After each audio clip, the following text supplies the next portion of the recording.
Le vendredi soir dès 20h, c'est Radio Libre sur Vibration. Bienvenue à tous sur Vibration, on est ravis d'être avec vous ce soir pour ce vendredi avec la Radio Libre de Vibration, avec des invités aussi et bien sûr vous êtes les bienvenus sur Vibration, vous envoyez vos messages par SMS au 939, vous commencez votre message par Vibra un espace et puis aussi sur Facebook, là c'est Axel, vous êtes en relation directe avec Axel pour cette soirée Grand Axel et Grand Standardiste. Standardiste, je sais pas si on peut appeler ça comme ça, mais du clavier, ouais, Facebook. Secrétaire. Voilà. Moi, je suis secrétaire ce soir. Ouais. Il est secrétaire. Et comment ça se passe justement du côté de Facebook? Il y a des gens qui réagissent. Ça se passe très bien. Malena est connectée, Simon aussi, tout comme Nicolas. On leur passe un petit salut. Voilà, et vous demandez votre musique ce soir sur Vibration, il n'y a pas de souci. Nous sommes aussi avec Joanne Gay ce soir pour parler de cette association Alpagay, et donc de l'homosexualité en Valais. On a parlé donc tout à l'heure un peu plus précisément de l'association, histoire que vous connaissiez un petit peu plus Alpagay, et donc rappelez peut-être l'adresse en ville de Sion. Rue du Rhône 7-9. Voilà. On parle de l'homosexualité aussi chez les jeunes. Je crois que ça c'est un grand thème et je pense que bon, vous avez dit que c'est peut-être pas plus difficile en Valais qu'ailleurs, mais finalement c'est difficile tout court. C'est difficile tout court de faire son coming out, surtout quand on est jeune, quand on est ado. Je crois que le taux de suicide est assez important. On le cite assez souvent auprès des jeunes homosexuels. Mm-hmm. Ce qui est difficile, c'est l'acceptation, c'est tout le cheminement qu'il faut faire pour arriver à une acceptation, pas seulement de l'entourage, acceptation pour soi-même aussi. Mm-hmm. Déjà, ça c'est le premier pas, souvent c'est ce premier pas que l'on franchit, mais ensuite il y a aussi le moment où il faut peut-être aller le dire plus loin, le partager aux proches. Moi je dis souvent qu'il faut rien. Il faut que la personne fasse comme elle le sent. Ce que je veux dire, c'est que souvent le plus difficile à faire, le pas, c'est dans la famille. Mm-hmm. Quand même par rapport à la discrimination. Maintenant, si c'est une famille dans laquelle le jeune ou la jeune se sent assez à l'aise pour parler de ces choses-là, qui se sont soutenus par ses parents, il faut le faire. Par contre, c'est pas toujours, les coming out sont pas toujours très heureux quand même. Il y a des réactions assez vives. Donc, il faut peut-être mesurer tout ça. Et c'est pas forcément par le verbal que ça doit se faire. Il y a aussi ce syndrome dans les familles, par exemple, de familles très ouvertes finalement, mais tant que ça arrive dans d'autres familles, ça va. Mais quand ça arrive à la maison, c'est autre chose. Mais ça, j'ai envie de dire que c'est comme toute difficulté, une maladie grave, d'autres formes de difficultés, une toxicomanie, enfin, je vais pas faire le panel de toutes les choses graves, mais c'est toujours plus difficile quand ça arrive chez soi. Mmh. Et puis je pense aussi pour l'acceptation aussi personnelle, ça doit être aussi un pas difficile, et je pense que là c'est la chose qui est importante notamment en Valais pour Alpagay, c'est de montrer à ces jeunes qu'ils ne sont pas seuls, que ça existe et qu'on peut se rencontrer, on peut en parler. Alors c'est toute l'existence d'Alpagay, de cette association, c'est toute l'essence de l'association. C'est à un moment donné de dire à des gens, des jeunes, c'est vrai, maintenant les jeunes font aussi peut-être plus tôt et plus facilement leur coming out, mais on parle jamais d'un autre coming out, mais c'est des gens qui sont adultes, qui sont par exemple mariés, qui sont pères ou mères de famille, et qui découvrent à un moment donné à 40, 50 ans que finalement ils ont peut-être une attirance affective et sexuelle pour des gens du même sexe. Justement, là, on parle du coming out. Est-ce qu'il y a des conseils? Est-ce qu'il y a une marche à suivre, quelque chose qui marche à tous les coups, ou c'est différent pour chacun? Je crois pas. Je crois que le seul conseil qu'on peut donner, c'est de vraiment s'écouter soi-même. C'est ce que je voulais dire avant, en disant que c'est pas forcément par le verbal toujours. Il y a eu un moment donné dans les milieux gays, lesbiens, c'était vraiment, il faut faire son coming out, il faut asseoir la famille en rond et puis leur dire, j'ai un truc à vous dire.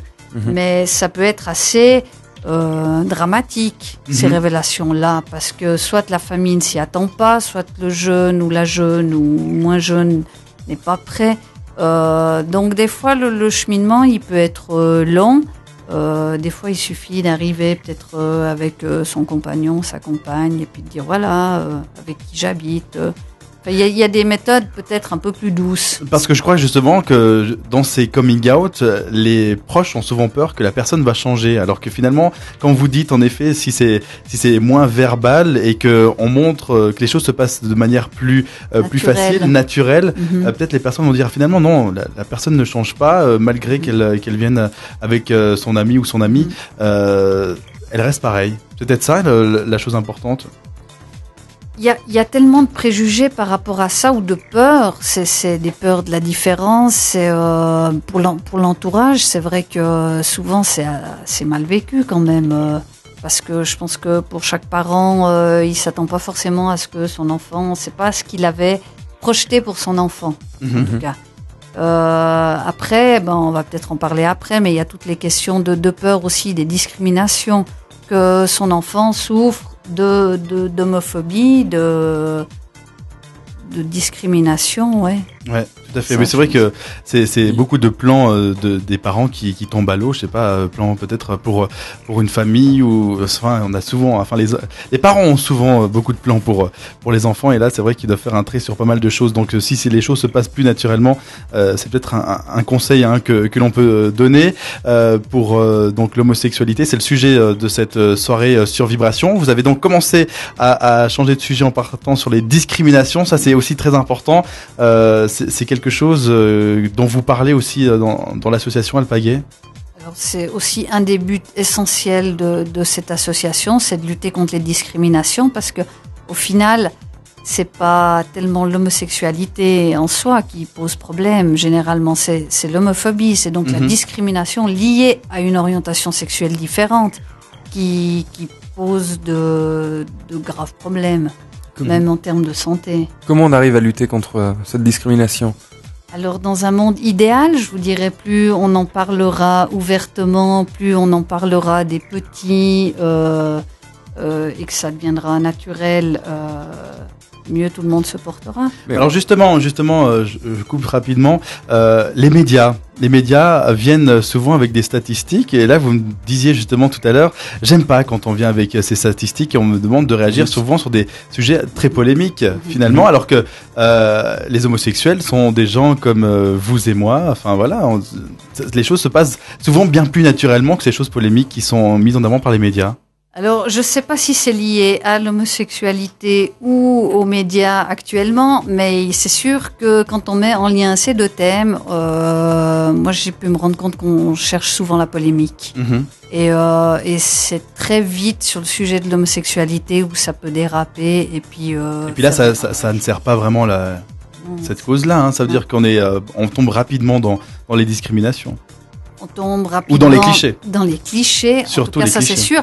Mais à un tel point que maintenant, si vous regardez, il y a chaque année encore des Gay Pride dans les différentes villes d'Europe, même en Suisse. Les médias, la plupart des médias, je ne veux pas caricaturer, mais ils viennent chercher les clichés.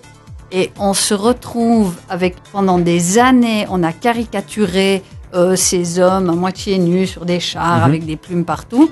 Et puis maintenant, les médias souvent entre guillemets, se plaignent du fait que c'est plus très festif ces Gay Pride.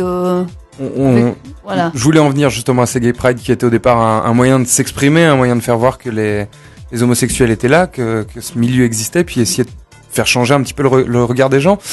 La Gay Pride est devenue maintenant une fête un peu... c'est presque de la débauche. Presque ça. Enfin, quand on voit comment ça se passe. Et maintenant, on essaye de revenir à l'origine en appelant ça la marche des fiertés. On oublie le mot Gay Pride qui fait un peu festif et tout ça. Qu'est-ce qu'il en est de cette fête ? Est-ce que c'est toujours un moyen d'expression ou c'est devenu vraiment le jour où on fait la fête et on y va, on s'éclate dans les rues ?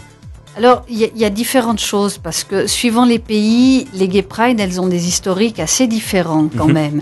Ce qu'on voit, je dirais, en France et en Suisse, c'est assez différent quand même. Mais il y a quand même eu, depuis une vingtaine d'années, une démarche qui est plus politique, avec des revendications qui sont plus sur le plan politique, juridique. Et concrète, il y a de plus en plus de demandes. Ce qui fait que ces premières Gay Pride qui étaient complètement festives et alors, comme on disait, dépravées, provocantes, alors qui hérissaient le poil de ceux qui se sentaient choqués, le fait que ce soit déplacé sur le plan plutôt politique. Ça fait des gay pride un petit peu plus soft, on va dire. Et puis, maintenant, actuellement en Suisse, avec les gay pride, par exemple, on peine à trouver un nouveau souffle quand même, je pense. Parce qu'il y a un aspect aussi commercial. Complètement, derrière. oui. Donc, c'est un De peu plus en plus, délicat entre les arguments politiques, le commercial, parce que c'est souvent mené par des associations de bénévoles. Donc, l'aspect commercial devient un peu compliqué aussi à gérer. D'accord. Alors justement, on a parlé rapidement des Gay Pride et donc des différents pays. Là, on a donc sorti une carte de l'Europe où il y a de jolies couleurs. On va le montrer, notamment, c'est pas très radiophonique, mais on le montre aussi sur les vidéos que vous pourrez voir sur le site internet de Vibration 108. Vous pourrez les voir donc dès ce soir. Dès ce soir. Dès ce soir, vous les avez sur le site. Avec cette carte où on voit des couleurs et le vert donc est positif avec des notes aussi qui sont données à chaque pays où les droits sont respectés au niveau de l'homosexualité. Et on voit notamment que la Suisse se situe quand même dans le jaune, quand même dans le jaune, alors que l'on pourrait être dans le vert comme l'Espagne. Il y a aussi l'Allemagne ou encore l'Angleterre et la Suède qui se situent quand même dans un vert assez foncé, donc c'est plutôt vers le haut. La Suisse qui a donc un 6,5 sur 30 plus ou moins, alors que la France est à 6 quand même. On peut noter aussi que l'Italie est à 2,5 par exemple. Ça fait quand même réagir, c'est pas si loin, c'est juste à côté de chez nous finalement. Ouais. Quand on part peut-être en vacances en Italie. Et puis après, on peut aller beaucoup plus loin en regardant la Russie ou l'Ukraine, où là, on est à -4 quand même au niveau de ces notes données donc sur les droits pour les homosexuels. Vous pouvez donc consulter aussi cette carte sur Internet, www.liga-europe.org. ILGA. ILGA. Oui, j'ai pas vu le petit point, en effet. IGA. Non, ILGA. ILGA, I-L-G-A et non ILGA. pas Liga, L-I-G-A. Donc C'est très bien. I-L-G-A. On va y arriver. www.ilga-europe.org. Voilà pour avoir plus d'informations. Mais c'est une carte assez intéressante. Elle vous fait réagir dans quel sens, vous, Joanne Gay?